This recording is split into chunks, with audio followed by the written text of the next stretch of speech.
අපි හැමෝම දැකලා තියෙනවානේ ට්‍රැක්ටර් දැන්වීම් වල ලොකුට ගහලා තියෙනවා අශ්ව බල ගණන. ඒත් ඒ අංකයෙන් කියවෙන ඇත්තම කතාව මොකද්ද? මේ විග්‍රහයෙන් අපි බලන්න යන්නේ ඒ වෙළඳ දැන්වීමෙන් එහාට ගිහින් ට්‍රැක්ටර් එක ක්‍රියාකාරීත්වයේ ඇතුළන්තයේ දිහා. ඉතින් අපි මේ මූලිකම ප්‍රශ්නෙන්ම පටන් ගමු.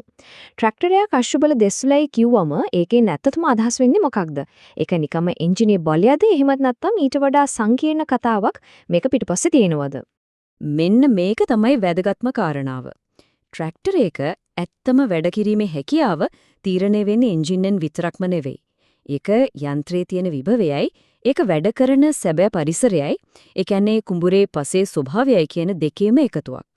එහෙමනම් ට්‍රැක්ටර් එක බලය ඇත්තටම ගණනය වෙන්නේ කොහොමද? අපි බලමු එන්ජිනෙමින් පටන් ගන්න මේ බලයට කුඹුරට එනකොට මොකද්ද වෙන්නේ කියලා. මුලින්ම අපි හිතමු ට්‍රැක්ටරය කිසිම ලිස්සීමක් කිසිම බාධාවක් නැති තාරපාරක් වගේ පරිපූර්ණ මතු පිටක යනවා කියලා. එම පරිසරයකදී ඒ කියන්නේ න්‍යායාත්මකව කඩදාසියේදී ඒකේ වේගය හොයන්නේ කොහොමද? මේ ගණනය කිරීමේ හදවත තමයි එන්ජිනයේ වේගය. අපි RPM නැත්නම් විනාඩියකට කැරකෙන වට ගණන කියලා කියන්නේ මේකට. සරලවම එන්ජින වේගෙන් කැරකෙන තරමට රෝදවලට ලැබෙන මූලික වේගයත් වැඩි. දැන් මේක හරිම රසවත් දෙයක්. හරියට බයිසිකලේ ගිය මාරු කරනවා වගේ ට්‍රැක්ටරේ ගිය පද්ධතියෙන් කරන්නේ එන්ජින්ෙන් එන අධික වේගය අරගෙන ඒක රෝදවලට ප්‍රබල ඇදීමේ බලයක්, ඒ කියන්නේ ටෝක් එකක් බවට පත් කරන එක. වේගය අඩු වෙනවා තමයි, හැබැයි ඇදීමේ හය සෑහෙන්න වැඩි වෙනවා. හරි. දැන් අපිට කැලේ ටික තියෙනවා එන්ජිනේ RPM, ගේර් අනුපාත සහ ටයරේ ප්‍රමාණය. මේ තියෙන්නේ ඒ ඔක්කොම එකට එකතු කරලා ට්‍රැක්ටරේ න්‍යායාත්මක උපරිම වේගය ගණනය කරන සූත්‍රය. බලන්නකෝ මේ උදාහරණයට අනුව ගණන් හැදුවම මේ ට්‍රැක්ටරේට පැයට කිලෝමීටර් 36.4ක වේගයක් ගන්න පුළුවන්. ඒක තමයි කඩදාසියේ තියෙන ගාන. හැබැයි ඇත්තටම කුඹරකට බැස්සම මේ වේගය ලැබෙයිද? මෙන්න මෙතනදි තමයි අපේ කතාවේ ප්‍රධාන ගැටුම පටන් ගන්නෙ. පරිපූර්ණ ගණනය කිරීම සහ කුඹුරේ රළු යථාර්ථය එකිනෙක ගැටෙන තැන. මේක තවත් පැහැදිලි කරගන්න අපි සරල උදාහරණයක් ගමු. හිතන්න අපි ගණනය කරපු න්‍යායාත්මක වේගය පැයට කිලෝමීටර් 8යි කියලා. Wheel slip. එහෙමත් නැත්නම් රෝද ලිස්සනවා කියන්නේ මොකක්ද? ඒ කියන්නේ රෝදේ බිම දිගේ ඉස්සරහට යන දුරට වඩා වේගෙන් එකතැන කැරකෙන එක. හරියට අයිස් උඩ දුවන්න හදනකොට අපේ කකුල් ලිස්සලා එකතැන දඟලනවා වගේ වැඩක්. සාමාන්‍ය කුඹුරකදී මේ වගේ 15ක 20 එකක විතර රෝද ලිස්සීමක් නිසා වේගය අපතේ යනවා. මේ තමයි ඒ පාඩුව. ඉතින් බලන්නකෝ වෙන දේ.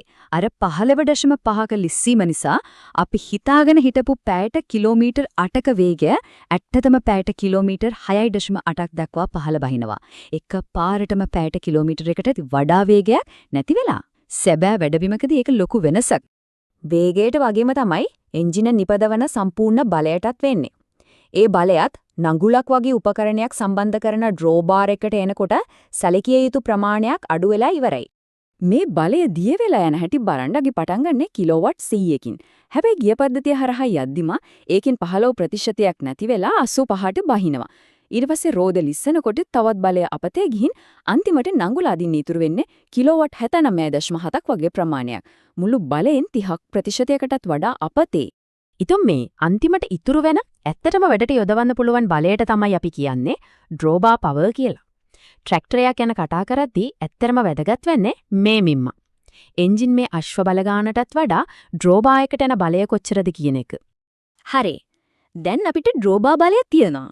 ඒත් කතාව එතනින් ඉවර නෑ. මේ ඉතුරු වෙච්ච බලයටත් කුඹුරේදී තවත් ප්‍රධාන අභියෝග 3කට මුහුණ දෙන්න වෙනවා. අපි දැන් බලමු මේ ඩ්‍රෝබාර් බලය හරියටම මොන වගේ බලවේගයකද පොරබදන්නේ කියලා. ප්‍රධාන සතුරු 3 දෙනෙක් ඉන්නවා. එකක් ට්‍රැක්ටරේ බිම දිගේ ගෙනියන්නම අවශ්‍ය වෙන පෙරලීමේ ප්‍රතිරෝධය. දෙවැන්න නඟුල වගේ උපකරණයක් පස් කපාගෙන ඇදගෙන යද්දී ඇතිවෙන උපකරණයේ ඇදීම. අන්තිම එක තමයි බෑවුමක වැඩ කරද්දී ඇතිවෙන ගුරුත්වාකර්ෂණ බලය. මේක හරියට බර පෙට්ටියක් තල්ලු කරනවා වගේ. නිකම්ම ට්‍රැක්ටරේ එහා මෙහා කරන්නත් බලයක් ඕනනේ. ඒකට තමයි පෙරලීමේ ප්‍රතිරෝධය කියන්නේ. ඒක ට්‍රැක්ටරේ බර සහ පස්සේ ස්වභාවය මත වෙනස් වෙනවා. දෙවෙනි බලය තමයි ට්‍රැක්ටරය ඇත්තටම කරන ප්‍රධාන රාජකාරිය. ඒ කියන්නේ නඟුලක් වගේ උපකරණයක් පස් අතරින් ඇදගෙන යන්න කොච්චර බලයක් ඕනේද කියන එක. අවසාන වශයෙන් ගුරුත්වාකර්ෂණය. පොඩි බෑවුමක වැඩ කරද්දී වුණත් ට්‍රැක්ටරේට තමන්ගේම බරට විරුද්ධව උඩට අදින්න සිද්ධ වෙනවා. මේක නොහිතන තරම් ලොකු අභියෝගයක් වෙන්න පුළුවන්. ඉතින් මේ හැම දෙයකින්ම අපිට තේරෙනවා ට්‍රැක්ටරයක ක්‍රියාකාරීත්වය කියන්නේ දැන්වෙමක තියෙන එකම එක අංකයකින් මනින්න පුළුවන් දෙයක් නෙවෙයි කියලා.